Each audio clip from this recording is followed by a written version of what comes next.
Hello dear students, Assalamu alaikum. I'm Muhammad Ashraf and you're watching Ashraf Kaka channel. Dear students, we have discussed first type of the dependent clause, that was the relative or adjective clause. So in this lecture we will be discussing the second type of the dependent clause, that is the adverb clause. So adverb clause says that a group of words which has a subject as well as a predicate but it works as an adverb. ठीक है, ऐसे words which acts in the dependent clause as an adverb, it will be called as the adverb clause. So there are 6 kinds of the adverb clause. The adverb clause of purpose, for condition, for comparison, for place, manner, and a clause for result. So we will discuss one by one each of these types. So first of all comes the adverb clause of purpose. Adverb clause of purpose is used to express a purpose or aim. क्या कोई मकसद show करना, कोई aim, ठीक है, to show the purpose of an action, क्या किसी काम करने का कोई मकसद हो, ठीक है, तो मकसद शो करने के लिए हम एडवर्ब क्लॉज ऑफ पर्पसेस को यूज करते हैं और ये हमेशा इंट्रोड्यूस किए जाते हैं, ये हमेशा शुरू किए जाते हैं so that, in order that, lest और फॉर फियर दैट, ठीक है, तो जिसमें सो दैट और इन ऑर्डर दैट ये सेम मीनिंग के लिए यूज किए जाते हैं और इसी तरह लेस्ट और for fear that they are to used for the same meaning. इन दोनों का मतलब एक है सो दैट और इन ऑर्डर दैट, और लेस और फियर दैट का for fear that they have the same meaning. ठीक है, देखिए in order that and so that are commonly followed by may and can, could, should, may, might, ये जितने भी model auxiliary verbs हैं इनके बाद हमेशा सो दैट या इन ऑर्डर दैट के बाद हमेशा जो सेकंड क्लॉज होगा उसमें हमेशा मे और इसी तरह की जो दीगर मॉडल ऑक्सिलरी वर्ब्स हैं उनको यूज किए जाएंगे. ठीक है, और लेस जो है, lest is followed by should. Lest को हम हमेशा शुड, इसके बाद शुड आएगा. ठीक है, और जो ऊपर दो हैं इन ऑर्डर दैट या सो दैट, इनके बाद model auxiliary verbs may, can, might, can, could और इस तरह के मॉडल ऑक्सिलरी वर्ब्स, और लेस के बाद हमेशा शुड का आना है. देखें मीनिंग अगर देखी जाए तो सो दैट और इन ऑर्डर दैट का सेम ही मीनिंग है. सो दैट और इन ऑर्डर टू, उर्दू में हम कहते हैं ताकि. ठीक है, ताकि मतलब कोई एक्शन होता है उसके रिजल्ट में ताकि, बिकॉज ये पर्पस आपको बताता है. For example if I say that she works hard so that she may pass the exam. She works hard so that वो मेहनत करती है. वो मेहनत करती है, क्यों करती है, उसका पर्पस क्या है, उसका एम क्या है, मकसद क्या है, इसलिए था कि वो पास हो सके. ठीक है, अब देखें एक चीज, इस सेंटेंस में अगर आप सो दैट का सो आप हटा दें, सो को आप रिमूव कर दें, if you just say that she works hard that she may pass the exam, ये भी ठीक होगा. अगर आप सो को लिखें और दैट को हटा दें, so the meaning will remain same. ठीक है, आप इस तरह भी कह सकते हैं she works hard so she may pass the exam. ठीक है, so it's up to you, you can either use only so और ओनली दैट और both so that. In all the cases the sentence will be correct. Then comes in order to is have the same meaning in order that. In order to has the same meaning of in order that, and they both have the same meaning for like thake. He came earlier in order that. He came earlier in order that he could attend the meeting. देखें जब भी ऐसे sentence में independent clause में जब verb will come in the present, any present, either is in indefinite continuous perfect or perfect continuous, in the present tense or in future tense, so then it will take may or can.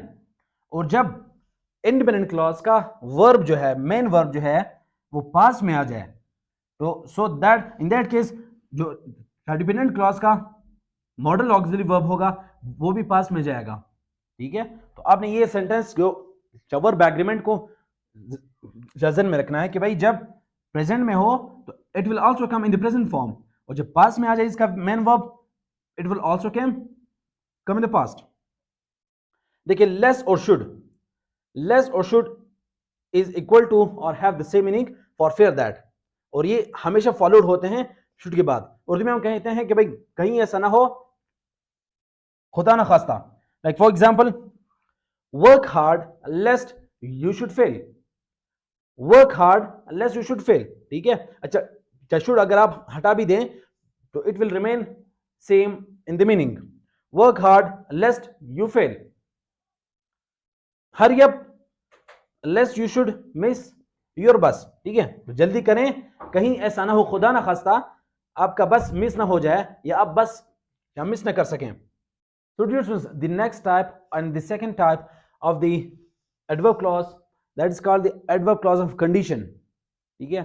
We will be discussing about the conditions in the section of the conditional sentences, but here we will just know that how the adverb clause of condition are used in the clauses. It tells that on what condition a result of an action happened or will happen. It tells you about the sentence, about which tense you are using the sentence in. देखें कि भाई कोई भी action हुआ है, ठीक है, उसका रिजल्ट, उसकी कंसिक्वेंसेस किस बेसिस पर आती है, ठीक है। So it tells about the condition, like so the adverb clause of condition are introduced by the subordinating conjunctions. देखिए कोई भी या डिपेंडेंट क्लॉज हो, या dependent clause are always introduced by the subordinating conjunctions or always introduced by subordinate conjunctions। और इस हालत में जहां पर conditions की बात आ जाए, so we have these 5 to 6 like if, unless or if not, providing that, on condition that, as long as, or as long so। So for example, if I used the condition for if, ठीक है, they can win the match if they play strategically, वो जीत सकते हैं match को अगर, ठीक है, अगर इज अ कंडीशन, अगर वो एक स्ट्रेटेजिकली तौर पर खेलें, so they play with the strategics, with plannings। then comes unless, we translate unless as जब तक, ठीक है, they cannot win the match unless they play strategically, ठीक है, जब तक कि वो स्ट्रेटेजिकली तौर पर न खेलें वो जीत नहीं सकते हैं। So unless is the has the negative connotation, as the negative connotation, so that's why whenever we use unless or lest, लेकिन लास्ट हमने पढ़ा था lest या less को हम जब यूज करें unless को, so we will not put not with them, ठीक है, because it itself has the negative meaning। then comes the providing that, he can win the race providing that he runs on the right track, ठीक है, वो जीत सकता है race को बशर्ते के वो सही ट्रैक पर भागें, on condition that she can catch her bus, on condition that she gets ready soon, ठीक है, वो अपनी बस को पकड़ सकती है, ठीक है, वो अपनी बस को पहुंच सकती है बशर्ते कि वो जल्दी तैयार हो जाएं। as long as, it means that he can never lose as long as he keeps himself with the rules, वो नहीं हार जाएगा और वो नहीं हारेगा जब तक कि वो रूल्स के मुताबिक खड़ा रहे। as long he keeps himself, जब तक कि वो अपने आप को रूल के मुताबिक चलाएं वो कभी भी नहीं हारेगा, ठीक है। and in the same way, as long as, so these words from providing that, provided that, on condition that, as long as, these all has or possess the same meaning, ठीक है। अच्छा, I forget one, एक आता है whether or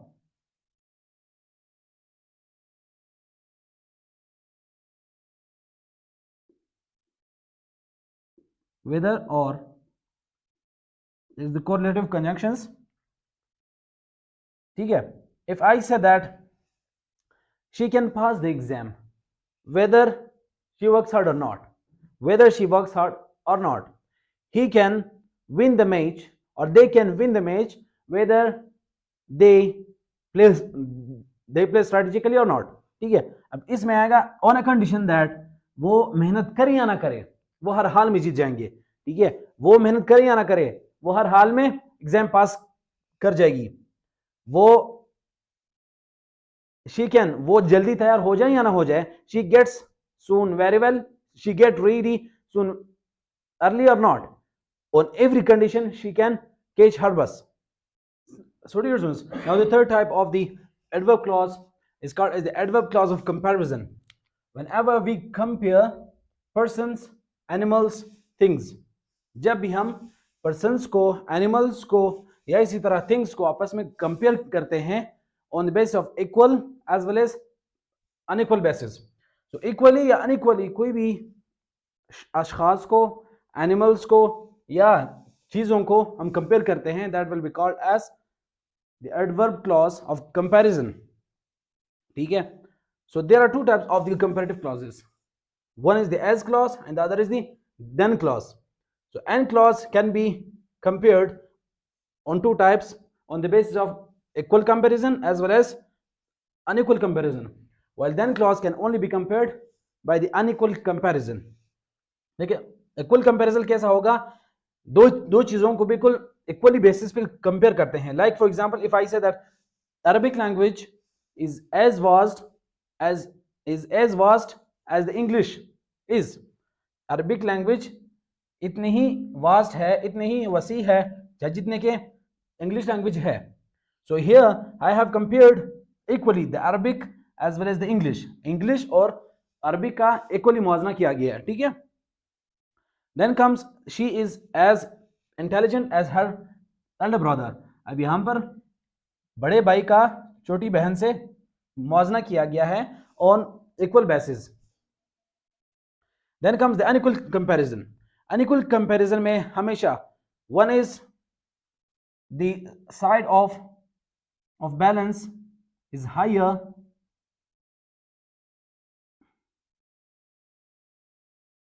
than the next one, ठीक है। so it's a balance whenever the balance is not equal. So here comes the unequal comparison. Like for example, he does not have read as many books as she has read or she have read, ठीक है। उसने इतनी books किताबें नहीं पढ़ी जितने के उसने पढ़ी है। In the same way, Pashto is not as vast as the English language is. Pashto इतनी वसी जबान नहीं है जितने की इंग्लिश लैंग्वेज है। अच्छा एक और कंपैरिजन आता है, we compare two things and we use the word, two words like as and so, as relatively. If I say that as is the leader, so are the public, जैसा इनका leader है वैसे ही अवाम है। as is the teacher, so are the students, ठीक है। या for example as is the mother, so is the daughter, जैसी माँ वैसी बेटी, ठीक है। तो जैसी माँ वैसी बेटी या जैसा लीडर वैसी अवाम। So here we compare these sentences by the help of as and so.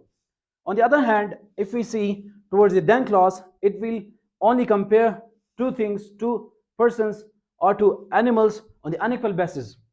Like for example, she is more intelligent than she is. She is more intelligent than he is. अब एक mail और female का आपस में comparison किया गया है, भाई she is more intelligent than he is, ठीक है। इसमें आपने ये ख्याल करना है कि भाई हमेशा सब्जेक्टिव फॉर्म में ही यूज करना है एज अ क्लॉज। अगर इसको ऑब्जेक्ट में लेकर आएंगे लाइक हिम,